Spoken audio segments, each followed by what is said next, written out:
In 1903, the family magazine Daheim published an article dealing with the monuments erected in the German colonies. The photo report shows, among others, monuments to Reich Chancellor Bismarck, Kaiser Wilhelm I, Hermann von Wismar, or to fallen Navy soldiers. Remarkable is not only the statement to the end of the article. The monuments erected in the colonies were to be regarded as, quote, signs of German art advanced against the Yan culture. While on the one hand, the African cultures in the colonial territories of the German Empire at the time are defamed as uncultured and racistic arrogance. On the other hand, it is pretended that the monuments are only about art. This conceals the actual power and historical political functions of the monuments. The monuments were by no means only memorials to the fallen. Above all, the monuments erected in the colonial soil were monuments of power intended to legitimize the political claim to power over the respective protectorate Schutzgebiet. They thus had an eminently political function. They were instruments of securing power because, as history teaches us, only those can claim their right to erect monuments who also have the power of disposal over public space. And of course, the colonial power wanted to override and make invisible the cultural memory of the indigenous population with the monuments it erected. Another question is whether the colonial power was also successful in erasing the cultural memory of the indigenous population. I shortened it. Colonial monuments in the former German overseas territories. The second picture, please. I know. I got it now. On the basis of some examples, an insight into the history of German colonial memorial culture is to be provided. The focus will be on how the few remaining monuments are dealt with in today's post-colonial culture of remembrance. As will be shown, the treatment of the monuments fluctuates between forgetting, iconoclasm, museumization, re-semanticization, and artistic redesign. One of the most famous monuments of the time was the monument of Hermann von Wismar, which was inaugurated in Dar es Salaam, what is today the capital of Tanzania, in April 1909. The location and the iconographic program paradigmatically show the claim to power of the German colonial power inscribed in the monument. Dedicated to the former governor of the colony, who died in 1905, the Wismar monument was erected in the center of the town reserved for the whites. During colonial rule, Dar es Salaam was divided into 3 segregated zones: a district exclusively for the whites, for the Europeans, a district for Arab and Indian residents, and finally a district for the blacks, for the African population. The monument, here you see the inauguration ceremony, manifests the colonial worldview of the time. An African, a mourning Askari, is worthy of memorialization only as a subaltern being who looks up to the white man. The monument was intended to legitimize the claim of white supremacy. Other monuments, here you see the corner. The Wismar monument has been erected. Other monuments erected in Dar es Salaam at the time marked the urban space as German, such as the Kaiser Wilhelm I monument near the then Imperial District Office, or the Bismarck monument at the harbor.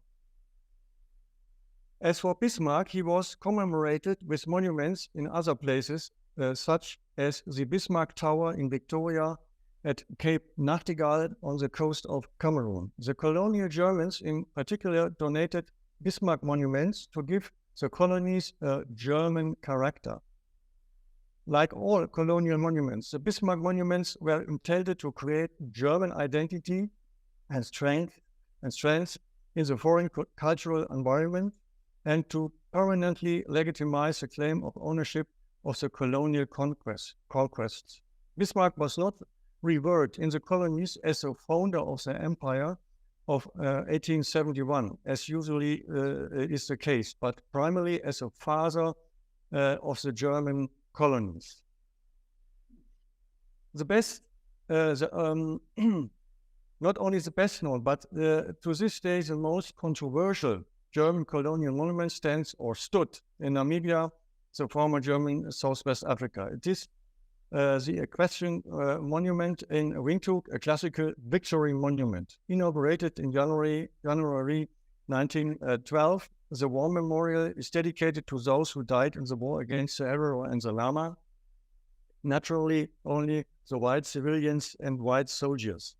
In order to demonstrate this claim to power over colonial space in a meaningful way, only the type of equestrian monument seemed suitable, which in its history was consistently being a presentation of power.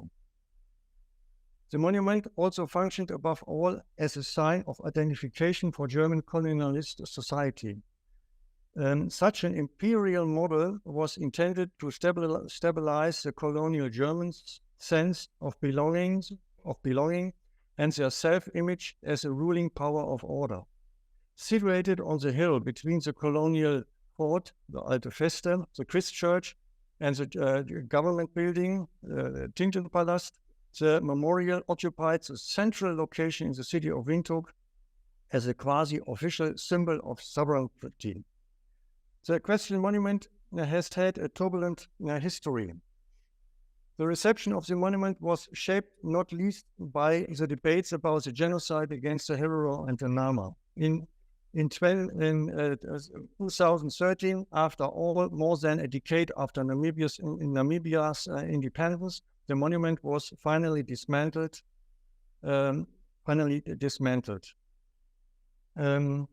Degraded to a cardboard comrade. You see it here. And this picture is taken 2 days ago in Windhoek, and you see the Alte Feste, and there's the rider monument on the left side, the Independence Memorial in the center of Windhoek.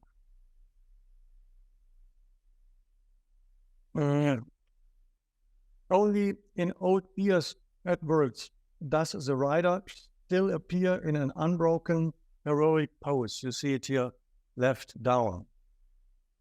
In the meantime, a new monument ensemble has grown into the sky on its old side, commissioned by the ruling party SWAPO, an independence museum, a monument to Namibia's founding president, Samuel Yoma, and the genocide memorial was erected there. They can all be understood as counter monuments.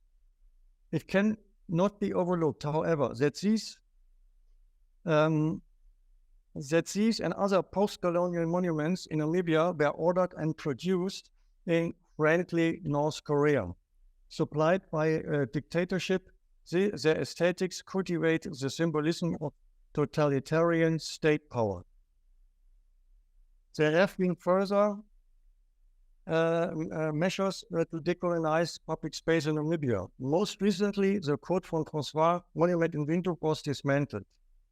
In white historiography, François was considered the founder of Windhoek.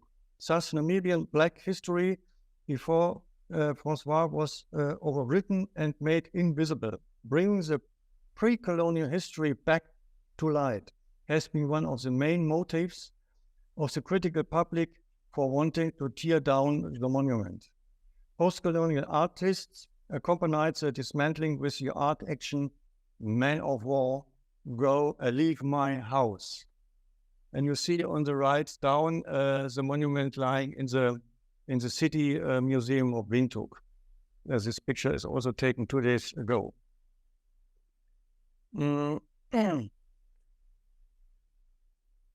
We go to the German Reich former German Reich. If we look to the former German Reich, we see that the not very numerous colonial monuments erected there had a different function. Also, there were memorials for fallen colonial soldiers or for deserving representatives of the colonial movement. They also served in particular as points of reference for the new Germany lying across the seas. Above all, they were intended to popularize the colonial idea associated with greatness, national prestige, and aspirations to world power. This is particularly evident in the design of the Saxon Colonial War Memorial in Dresden, which dates from 1913. Its iconographic program did not correspond to its actual function as a memorial to the fallen. The bronze structure of the monument shows the imperial motif of an oversized globe over which an imperial eagle spreads its wings, taking possession.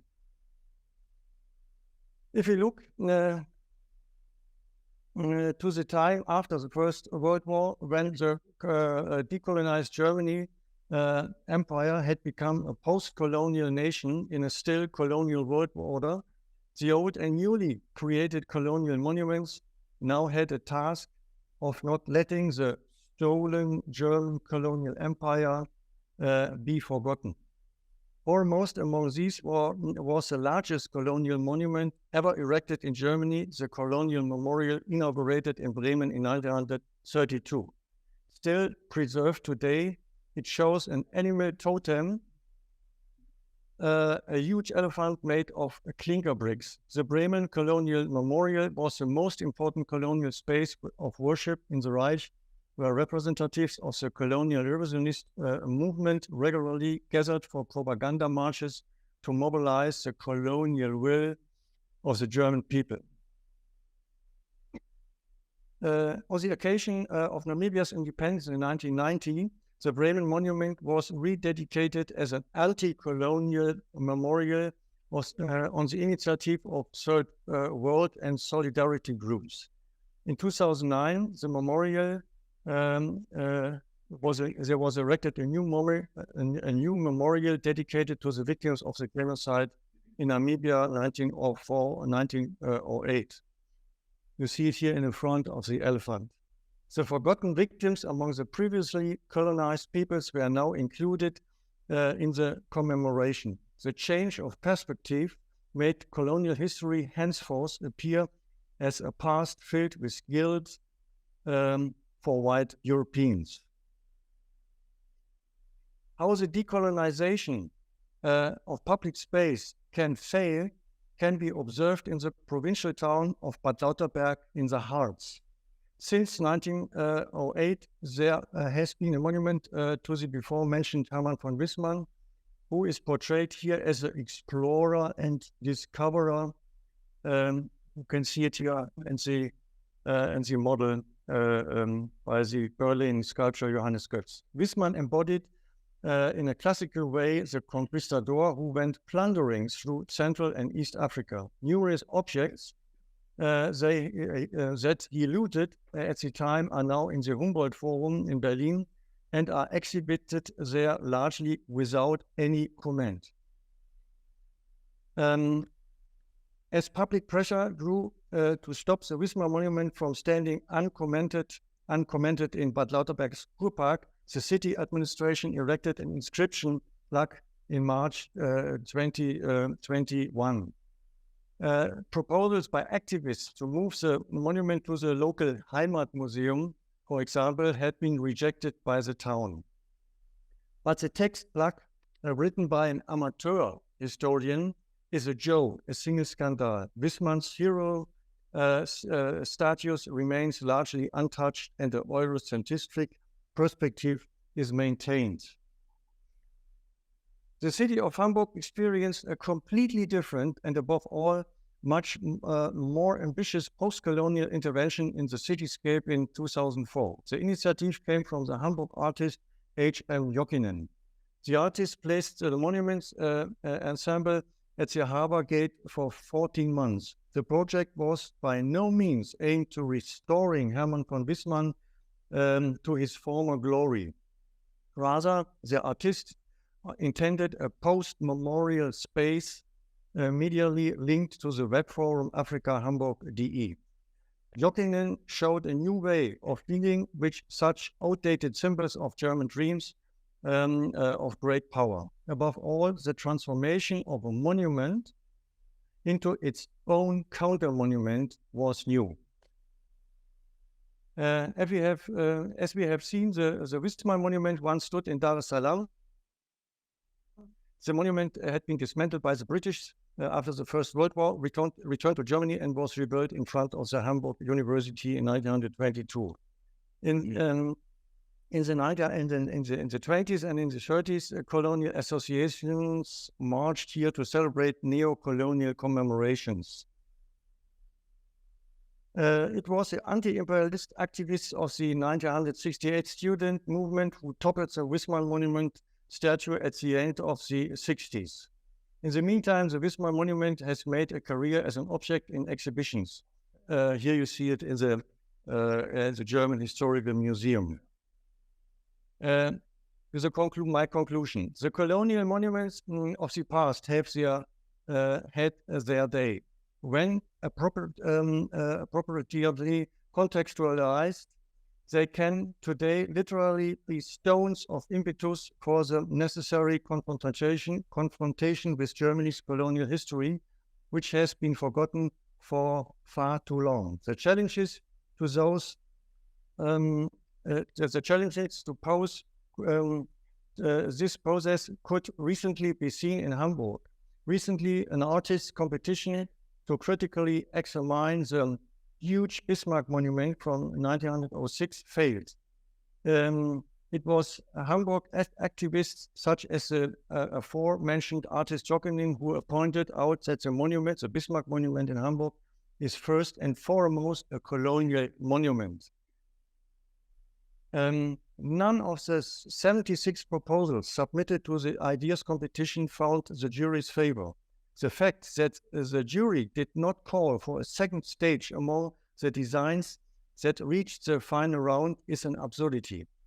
A conceptually and aesthetically appropriate form of decolonization of public space continues to be tasked. Thank you for your attention. Our final speaker is Roberto Uribe Castro, who hails from Bogota and lives in Berlin, and is responsible, amongst other things, for an NGO which works with communities in the development of projects to improve living conditions and decrease the vulnerability of rural communities in Mexico and Colombia. I very much look forward to your lecture, and I'm sure everyone else does too. Thank you, Roberto. Thank you very much. I would like first personally thank to the whole ICOMOS team and Michael Falser from TU Munich for organizing this event, and especially for opening the space to art projects as relevant approach to this topic. BERGH's Perspective is a procession and video installation that I carry out in various public spaces in Cologne between the 1st and the 4th of October 2021. The work connected the Zoological Garden of Cologne, the monument of Nicolas August Otto and Eugen Langen, the Rautenstrauchers Museum, the statue of Wilhelm II, and the Melaten Cemetery, either for the direct but not always obvious relationship to colonialism. This action was conceived as a temporary and ephemeral tribute to a young girl named Nkanga, who died of pneumonia in October 1898 in Cologne.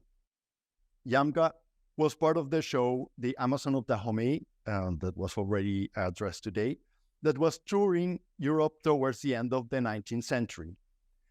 Allegedly from Benin, she died at the hospital as consequence of a lung infection, probably pneumonia. Her body was buried shortly afterwards in the Melaten Cemetery. Her remains were cleared by the middle of the 20th century. Today, there is no sign or trace of her in the cemetery, nor in the city. To me, the fragility of the story of Nkanga, the inconclusive information about her death, and her blurred line between fact and fiction when compared to the hegemonic narrative that dominates the public space in Cologne, many of them enduring stone celebrations of colonial oppressive paradigm, serves, for me, as a remarkable illustration of colonial heritage in German public space. As Avery Gordon wrote, quote, "The living take the death, when the living take the death or the past back to the symbolic place, it is connected to the labor aimed at creating in the present something that must be done." BERGH's perspective is about the possibility of constructing spaces of memory within pre-existing frameworks. It is a temporary and ephemeral construction made out of pieces that, in their precariousness, speak not only about the fragility I already mentioned, but also to the challenges we face in the Global South when reconstructing our past. When we imagine Europe history, we think of folios, we think of texts, libraries, and all that materializes even further in buildings and monuments out of stone, brick, and concrete. Well, when we look back into our own history, we see lost traditions, lost languages, lost stories.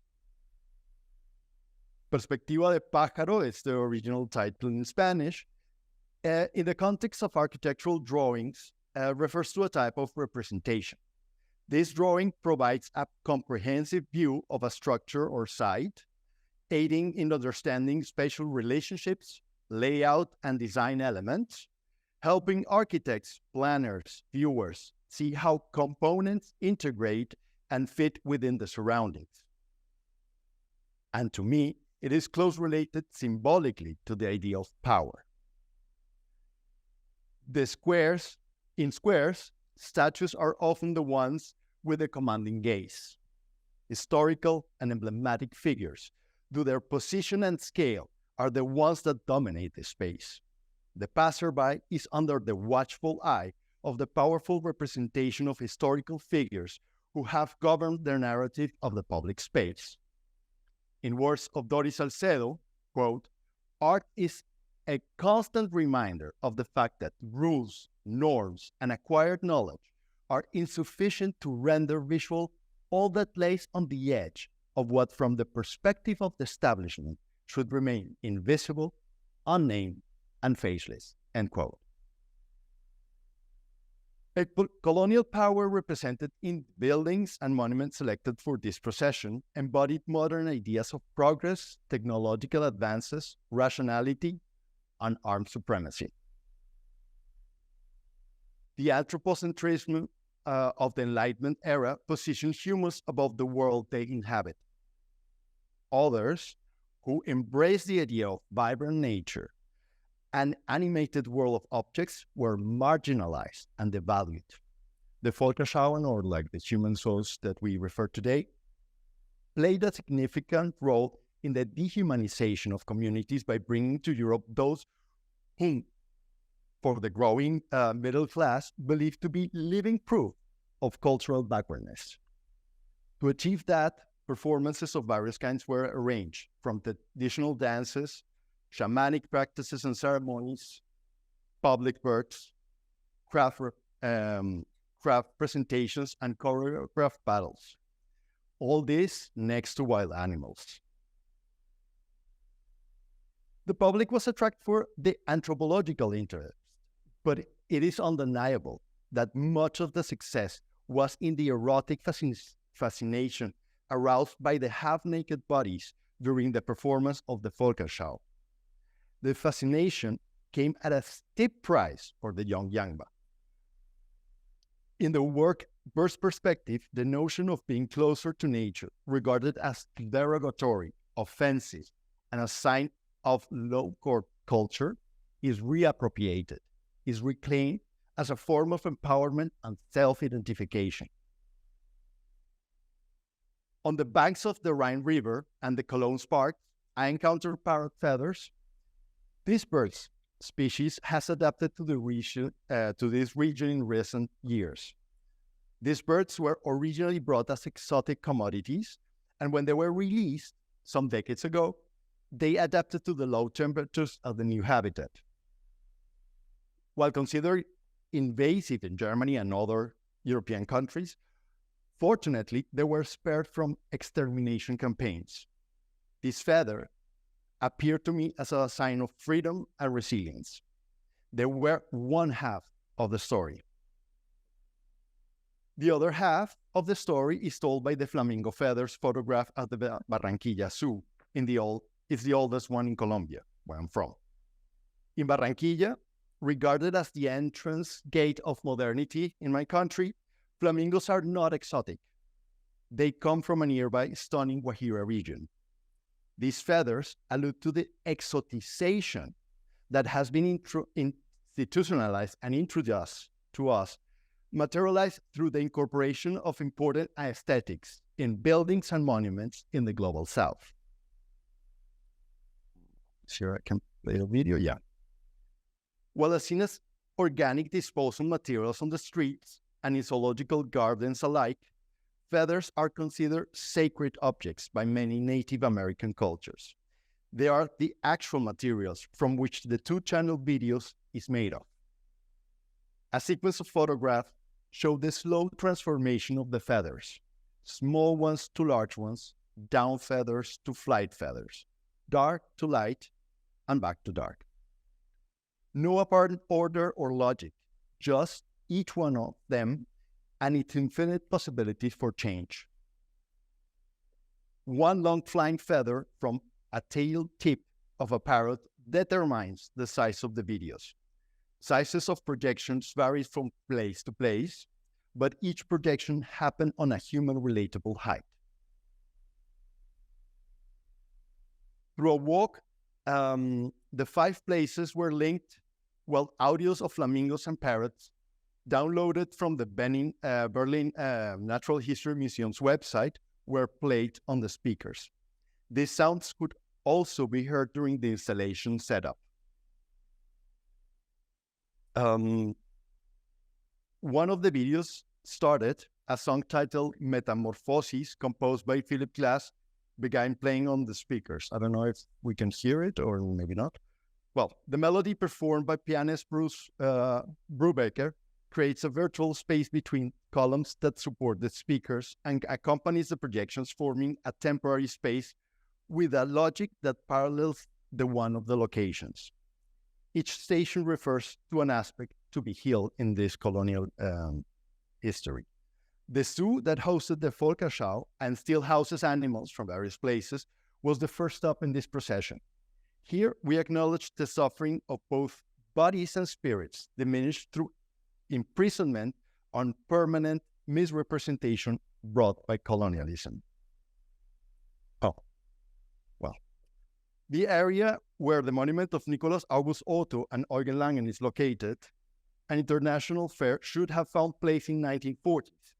Here, an apology was placed to the territories and communities devastated in the name of progress and industrial growth forced upon them.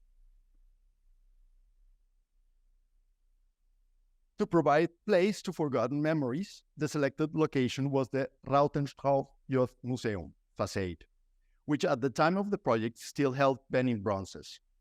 This choice highlighting the imperative to address the colonial legacy and its impact in cultural artifacts and their associated stories. The statue of Willem II, erected in 1910, with its classical language of military power sitting on a horse, commemorates the use of brutal force for domination and oppression, raising an important question about reparations. And finally, the place where Yamka rested until the middle of the 20th century, the Melaten Cemetery.